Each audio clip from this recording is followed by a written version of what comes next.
Hello everyone! Welcome dito sa aking channel, and today's vlog, isang loan app na naman na pwedeng makahiram hanggang 25,000 pesos. At napakabilis daw yung pag-process nga nito ng ating loan application. Fast approval at fast disbursement daw. So, yun nga mga beshies, isang loan app na naman itong introduce ko sa inyo. And i-check natin mga beshies kung paano na naman ito magpautang, ang interest processing fees at loan terms, at kung magkano yung pwede nating mahiram lalong-lalo kapag first time nga natin na umutang. Pero bago ang lahat mga beshies, ay huwag mong kalimutan na mag-subscribe para maging updated ka sa iba't ibang mga videos na ina-upload natin kung ano nga ba yung mga legit at hindi legit na pwede nating mautang online.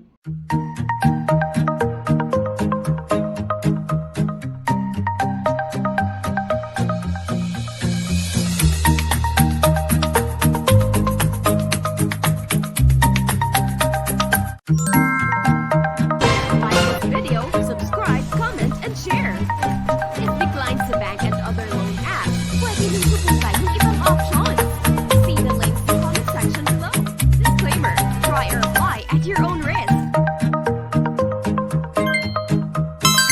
And here nga mga beshies, Mada Loan Fast Cash Loan under ng iPhone Lending. Itong i-share ko sa inyo. So, maaring napanood nyo na ito or nasubukan nyo na or nakikita nyo yung Mada Loan sa iba't ibang mga social media platforms or sa mga app na dina-download nyo. Okay, so sa video nga na ito ay check natin kung may bagong update ba itong Mada Loan. So ayon nga kasi sa kanilang loan app ay pwede nga daw tayong makahiram hanggang 25,000 pesos. And subukan ko na rin kasi ito before. Hindi maganda yung naging experience ko, and ngayon nga titignan natin kung may pinagbago itong Mada Loan. So ayun nga, hanggang 25,000 pesos daw yung pwede nating mahiram, basic information. So once na-open natin itong app mga beshies, you need to know about instant loan daw. So bago ang lahat, may mga gustong i-access itong Mada Loan like yung SMS and so on.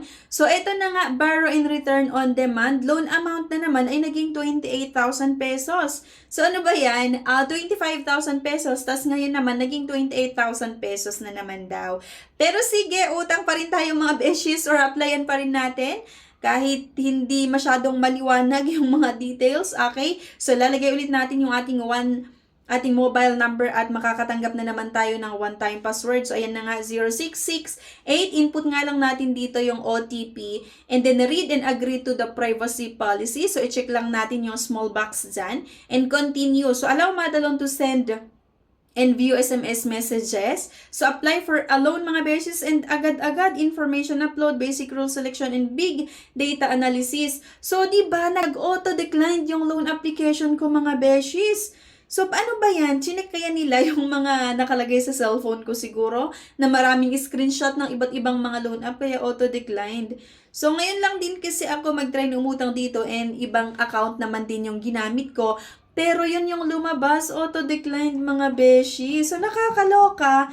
Ano ba yan? Wala pa akong ina-upload na ID. And actually, ang gagamitin ko sana ay yung ID ni husband. Tapos tatawagin ko siya doon sa facial verification. Pero declined agad kahit gumamit ako ng ibang cellphone, di ba? So, ayan, chinek ko ulit yung reviews ng iba't ibang umutang dito. And sobrang okay na rin na hindi na-aprobahan yung loan application ko kasi puro negative nga ulit itong mga reviews dito. Like sabi ng isang umutang, the accreditation took longer to be reviewed, and when I got the loan approval of 2,000, only 1,600 was credited to my account. I ignored that, but what I was surprised is the level of threat messages they sent out to first-time debtor. Hindi maganda yung naging experience ng isang umutang dito, and sabi pa nga nitong isa, it happened checking if how much the offer. They send the money right away after 30 minutes. The amount you pay is 3,120 something. The amount you receive was 2,020 pesos. High interest and unreasonable, and the payment spanning is 7 days only. I want to return the money but there's no payment available.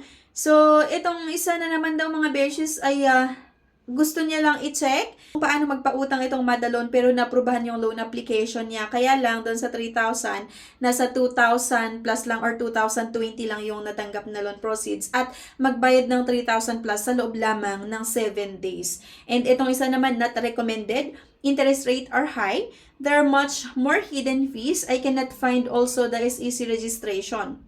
Next, don't try to download and install this loan app. Even if you didn't continue with your application, they automatically disburse daw yung loan proceeds. And sabi pa nitong isa, don't try, di ba? Maraming nagsabi na wag na daw subukan itong MADA loan. Kaya naman, hindi ko rin talaga nire-recommend yung loan app na ito. And sabi nitong isa, this app is not recommendable. I was not trying to apply for a loan, but after I read all the regulations, it sucks. I'm applying for a loan worth 3,000 pesos. But only 2,000 you will get cause of lot of charges. It has big interest and service fee is so high. And the terms and the payment is only 7 days for first payment and it should be full paid. It doesn't help, diba? Sabi ng isang umutang dito. Kaya nga, itong loan app na MADA loan ay hindi ko nga nire-recommend sa inyo kasi instead na makatulong ay mas lalo pa nga kayong ilulubog sa utang. At based nga sa mga ibang nag-try na umutang dito ay talagang marami yung hindi maganda ang naging experience. At sabi pa nga tong iba, interest is too high and late payment is 1,000 per day. They will also call your reference and contact fees plus they sell your data to other countries company. Now, receiving a lot of spam offers. If I could rate 0, I will. I reach out via email and no response. Diba? And yung isa pa, useless app who just gathers your info and reject your loan application immediately. Next, not recommended. Interest rate are high.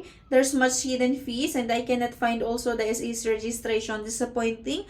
Like the work of Shark loan, bad customer service, you will not get what you loan but you pay what you loan with interest. Also, they will not show the details because they got so much hidden fees. Telling you guys, this is a bad app. Find others like One Hand or Bill Ease.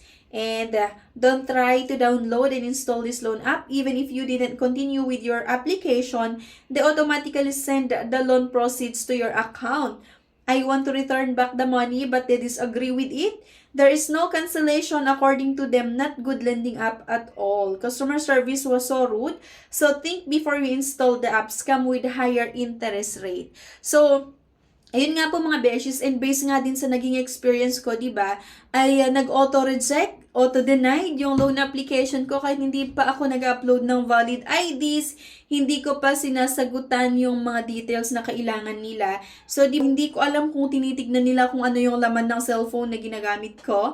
And diba, yung cellphone kasi na ginagamit ko maraming screenshot ng iba't ibang mga loan app kasi nga po gumagawa ako ng reviews nga ng iba't ibang mga loan app sa Google Play Store at sa App Store, and yun nga nag-auto-deny daw or declined yung loan application ko sa MADA loan. Kaya naman isang loan app mga beshes na hindi ko nire-recommend sa inyo, at ayon pa nga sa sa naging experience nung ibang nagtry na umutang sa MADA loan ay talagang marami yung nagsasabi na hindi magandang install, na hindi magandang loan app, may mataas na charges or maraming mga hidden charges at napaka short term lang talaga. Kaya please lang mga beshes, huwag nyo nang subukan kung ayaw nyo na mas lalong ma-stress, kung ayaw nyo na mas lalong malubog sa utang. So yung loan app po na ito ay hindi makakatulong sa atin, kundi mas lalo pa tayong ilulubog nga sa utang. Okay? So yun lang mga beshies, and thank you for watching.